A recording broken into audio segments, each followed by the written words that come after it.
Have you noticed this? The older we get, the stranger our way of living becomes. We are always looking to the side, always paying attention to what other people are doing, who is moving faster, who is being recognized more, who seems to be living the life we once wanted. And while you are busy looking like that, your own life quietly passes by without any warning. Not because you are curious, but because you have grown used to placing your mind outside of yourself for far too long. There is a very real pain that few people dare to name. The feeling of always being busy, yet not moving forward. Always trying, yet not knowing what you are actually building. And the more tired you become, the more you look outward for answers. But those answers are not found in other people's lives. They are found in the moment you began to abandon yourself. We are taught to care, to stay updated, to integrate. But no one teaches you how to limit. No one tells you that if you spend too much attention on others, you will no longer have enough energy to live your own life. Attention is a resource, and you are spending it wastefully. Every time you compare, a piece of trust in your own path is eroded. Every time you react to someone else's success or failure, you adjust your rhythm to match theirs. And very slowly, you no longer know what you truly want and what you only want because you saw someone else have it. There is a familiar evening. You scroll through other people's lives. Everything seems to be moving in the right direction, and you feel like you are falling behind. That feeling does not push you to act. It paralyzes you. Because when you compare, you stop seeing your life as a journey. You start seeing it as a competition where you are always losing. Focusing only on yourself is not a positive slogan. It is a very difficult decision. Because when you stop looking at others, you are forced to face yourself. The things you have postponed, the things you have not dared to begin, the questions that no one else can answer for you.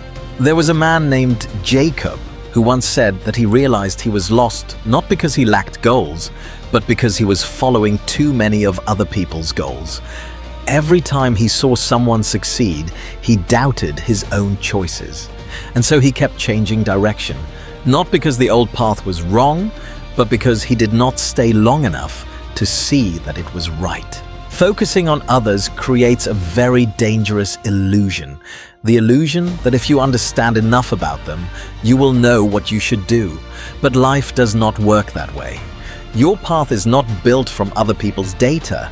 It is built from your own experiences, values, and very personal limits. Focusing only on yourself means accepting an uncomfortable truth, that no one lives this life for you.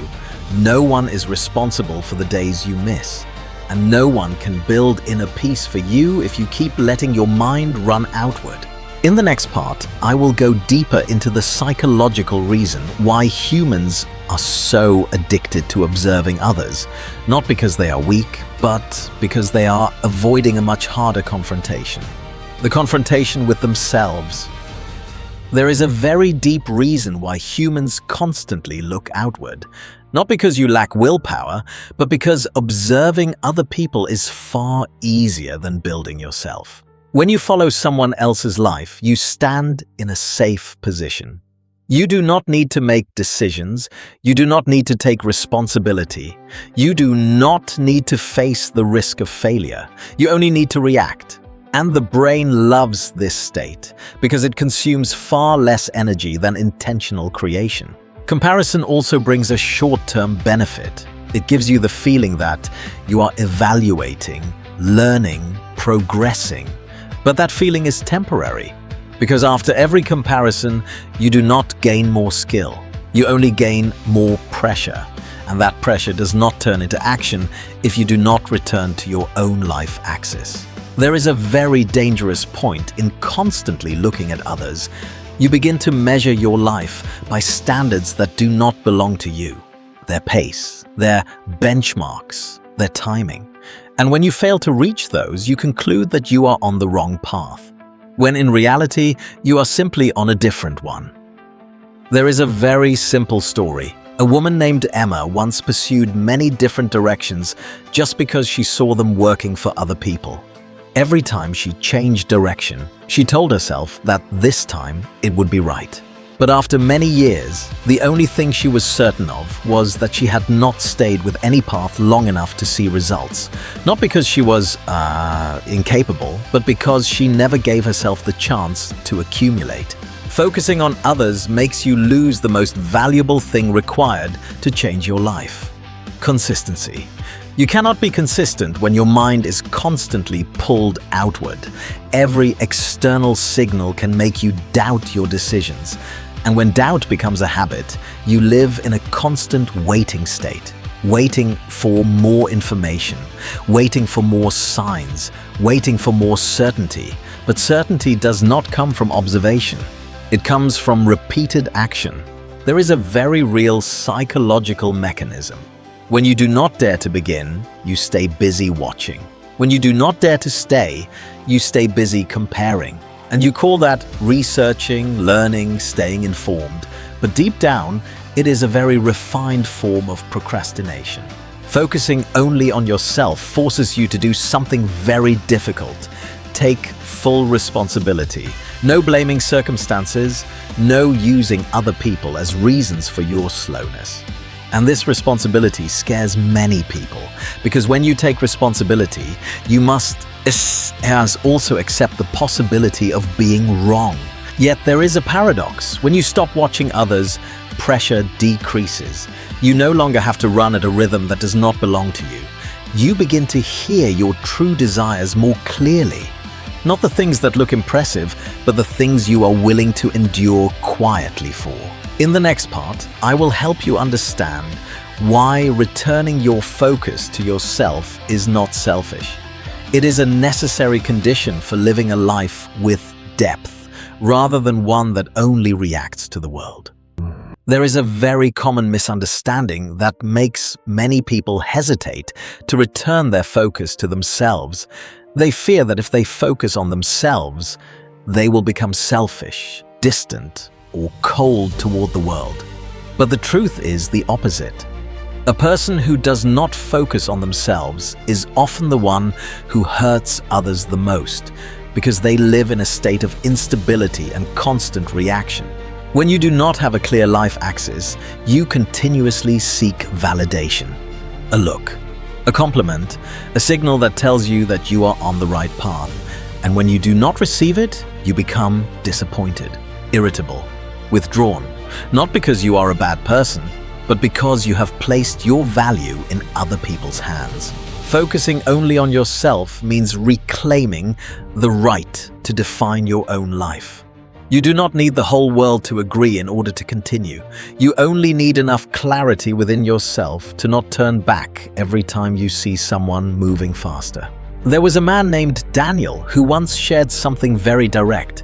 He said that he used to believe he was a good listener, a caring person, but in reality, he was using other people's lives to avoid his own. He knew a great deal about other people's plans, but had no idea what he wanted to build in the next 3 years. When he stopped observing and started writing down what he truly wanted to create, he felt afraid. But it was the first fear that made him feel alive. Focusing on yourself does not mean closing yourself off from the world. It means filtering. You filter information, you filter relationships, you filter what deserves your attention. Because attention is where your life is formed. Whatever you pay attention to long enough, you will eventually become. There is a truth that is rarely spoken. Many relationships exist on the basis of distraction. When you begin to develop your own life axis, not everyone feels comfortable. Some people are used to you always reacting, always agreeing, always being there. And when you pull some of your attention back toward yourself, they feel abandoned. But in reality, you are simply returning to the right place. This requires you to accept a period of real loneliness. Not because you have no one around you, but because you are no longer dissolving into other people. You begin to hear your own thoughts clearly, and when you are not used to it, that silence is very uncomfortable. Yet it is precisely in that space that depth is built. You start to recognize what drains you, what energizes you, what you are willing to trade your time for. And these answers do not appear when you are looking sideways. They only appear when you spend enough time alone with yourself. Focusing on yourself is also an act of respect toward others, because when you live aligned with your own axis, you no longer need others to fill your inner emptiness. You come to them because you want to, not because you lack, and relationships like that are always healthier. In the final part, I will help you turn focusing on yourself into a concrete daily practice. Not by cutting off the world, but by standing firmly within it without being pulled off course. Focusing only on yourself is not a decision you make once and finish. It is a practice that must be repeated every day, in very small, very ordinary moments when no one is watching. Step 1.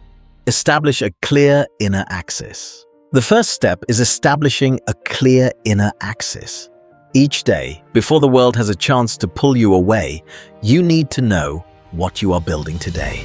Not 10 things, just one thing important enough that if it gets done, the day does not pass without meaning.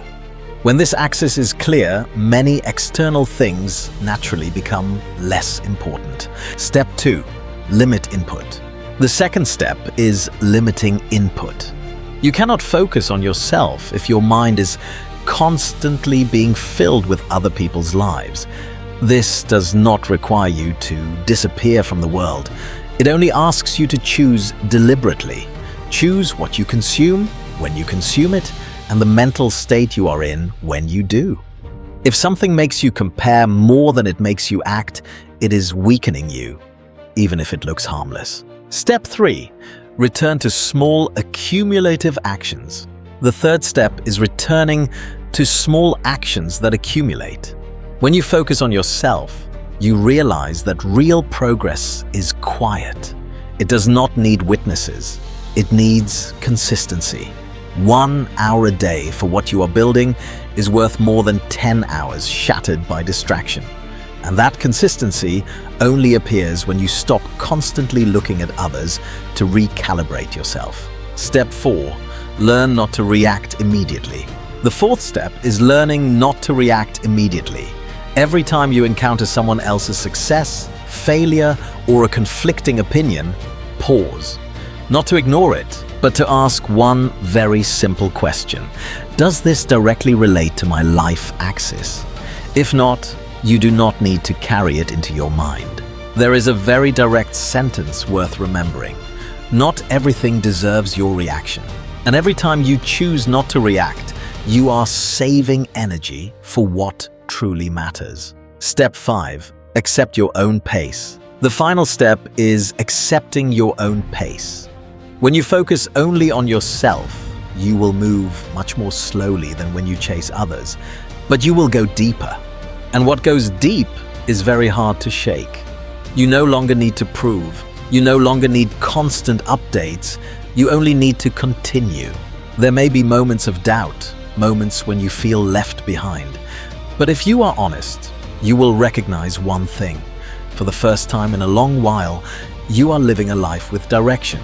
Not because someone pointed it out to you, but because you chose to return and stand firmly within yourself.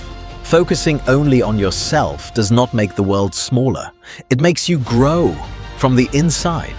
And when the inside is strong enough, the outside no longer gets to decide who you are.